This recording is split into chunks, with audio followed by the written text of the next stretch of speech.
Sa ngalan ng edukasyon, walang makakapantay sa sakripisyo ng mga mahal nating guro. Gaya ng isang teacher sa San Remigio Antique na may lingguhang kalbaryo, makapasok lang sa eskwelahan. Pag maulan, lalong pahirapan ang biyahe niya mula Barangay Aningalan papuntang Barangay Sumaray dahil sa putik.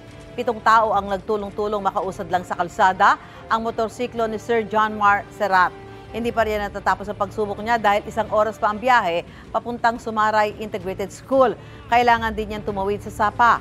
Minsan naglalakad na lang daw si Sir John Mar kapag hindi na kinakaya ng kanyang motor. Lahat daw ng ito tinitiis niya para maturuan. Ang mga estudyante niyang karamihan ay anak ng mga magsasaka. Kay Sir John Mar at sa lahat ng mga guro, saludo po kami sa inyo. Gusto mo bang mauna sa mga balita? Mag-subscribe na sa GMA Integrated News sa YouTube at tumutok sa unang balita.